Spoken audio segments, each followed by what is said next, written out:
আসসালামু আলাইকুম। Hello guys, আপনারা সবাই কেমন আছেন? আশা করি আপনারা সকলেই ভালো আছেন।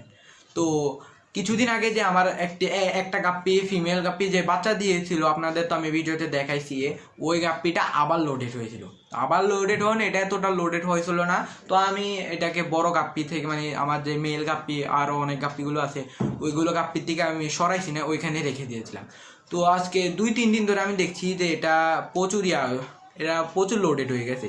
তো এটা লোক মলি মাছ একটাও লোডেড হয়ে আসছিল। আর আমি কি হচ্ছে, এটার মানে আমার কাছে তো তিনটে বালতি, আমার এক্সট্রা কোনো বালতি নেই। আর আমার এর ছোট একটু জায়গাটা অনেক ছোট, এই ছোট তিনটা বালতির বেশি মনে হয় না আর আটবে। যদি আমি ছাদের ওপরে করি তো সেটার আপডেট আমি আপনাদের দেখাবো। ছাদের ওপরে যদি আমি ফিশার করি আর কি, মাছের খামার করার চেষ্টা করব।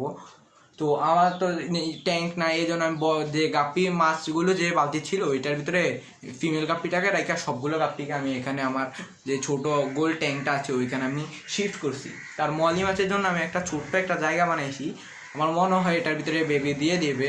তো আজকে আর কথা না বলে আমি আপনাদের আমার গাপ্পি মাছগুলোকে দেখাই। আমার মনে হয় না আপনারা গাপ্পি মাছ দেখছেন, আমার বালতির উপর দিয়ে দেখছেন, কিন্তু আপনার কি এগুলোর কালার দেখছেন? কালার মনে হয় না আপনারা কালার দেখছেন বা এতটা কালার বুঝছেন। তো আজকে আমি আপনাদের গাপ্পির কালার সহ আরও বড় লেজ কালার সবগুলো আমি দেখাবো, বাচ্চাগুলো দেখাইতেছি। আর আগের যে মলির বাচ্চা ছিল, আবার গাপ্পির বাচ্চা হয়েছে, ওইগুলো সবগুলো আমি দেখাইতেছি আপনাদের। তো চলেন ভিডিও স্টার্ট করা যাক।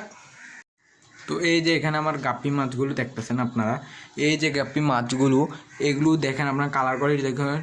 আমি এখানে উপর একটা নেট দিয়ে রাখছি, কারণ এগুলো অনেক লাফায়। ছোট্ট জায়গার ভিতরে এতগুলো মাছ দেওয়া ঠিক না। কী করার, আমার তো জায়গার অসুবিধা, এই জন্য ভবিষ্যতে আমি পরে আরও বড় জায়গা করব। দেখেন আমার সবগুলো মেল দেখেন, ফিমেলগুলোও দেখেন, অনেক সুন্দর কালার এগুলো গাপ্পি মাছের। আর বড়টার কথা কী করবো, বড়টা তো অনেক সুন্দর, দেখতে পাচ্ছেন আপনারা। ছোটোগুলোও সুন্দর, আমি যে বলছি না যে ছোটোগুলো সুন্দর না, ছোটোগুলোও সুন্দর, কিন্তু বড়টা একটু সুন্দর বেশি আর কি। চলেন আমি আমার ফিশ এরিয়া চলে যাই। আমার ফিশ এরিয়ার ভিতরে যে দেখা, এই দেখছেন কত ময়লা আবর্জনা। এই যে আমার মলি মাছটা, এটা বাচ্চা দিবে, এটা আমি দেখছেন ছোট্ট একটা জায়গা দিছে, বেশি বড় জায়গা দিইনি। আমার মনে হচ্ছে ইনশাল্লাহ এটা এখানে বাচ্চা দিয়ে দিবে। আর আমার যে আপনারা দেখছেন যে আগের যে গাপ্পি বেবিগুলো, আমি একটু ওই দেখেন মলির বেবিও আছে। মলির বেবি অনেক বড় হয়ে গেছে। আর গাপ্পির বেবি আপনারা প্রথম ভিডিও যেখানে গাপ্পি মাছ দিয়েছে ওই দিন মনে হয় না আপনারা গাপ্পিগুলোকে দেখতে পারছেন, কেন প্রচুর ছোটো ছিল ওইগুলো। হ্যাঁ, তখন মেবি 12টা বাচ্চা দিয়েছিল, 12টা এখন পর্যন্ত আমার মনে হয়, আমি এখনও গণি নেই, আমার মনে হয় ওই একবার গুনছিলাম যে ওই 12টা এখনও রয়ে গেছে। দেখছেন সবগুলো মাছ কি সুন্দর চলছে। মলি মাছগুলো অনেক বড় হয়েছে আগের থেকে।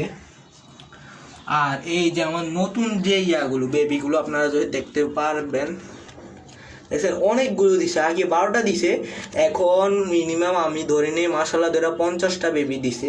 আমি ধরছি আর কি 50টা, এর বেশি হতে পারে কমও হতে পারে। দেখছেন প্রচুর বেবি দিছে।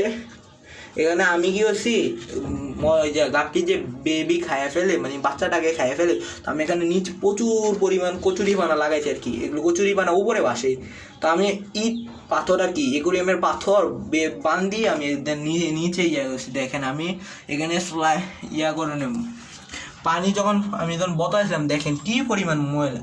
গাপ্পি মলি এগুলো প্রচুর পরিমাণ আপনার পানি নষ্ট করে। আর এখানে যে আমার এগুলো, এখানে এই আমার যে পান্ডা মলি যেটা আছে, গোল্ডেন পান্ডা মলি, এটা মনে হয় না বেবি দিবে। আমার হোয়াইট মলি আছে, আবার ওই লগে আরেকটা সেটার নাম জানি না আমি, এগুলোর জানি। তা আমি কি করছিলাম, এই যে ইয়াটার ভিতরে আমার বালতিটার ভিতরে এখানে আমি গাপ্পিটাকে রাখছিলাম। আর যে বড় গাপ্পিগুলো ওইগুলোতে আপনারা দেখছেন আমি ওইখানে শিফট করছিলাম।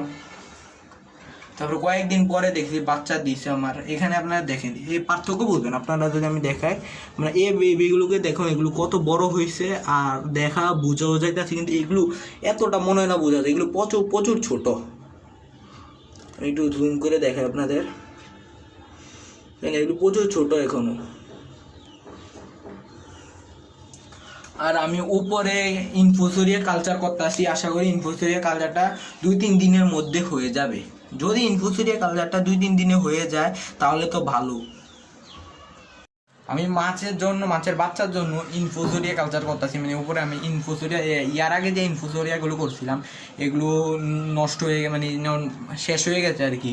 তো এগুলো শেষ হওয়ার পরে আমি আবার ইনফোসোরিয়া চেষ্টা করতেছি বানানোর জন্য। যদি হয়ে যায় তো এই মাছের আর ইয়া হবে না, গ্রোথ অনেক ভালো হবে। এমনি তো আমি আমার যে মাছের আমার যে মাছের যে আদার বা খাবার বলে আমরা যেটাকে, এটাকে আমি গুঁড়ো করে আমি দেখাই আপনাদের। গুঁড়ো করে আমি এখানে খাবার দেই আর কি।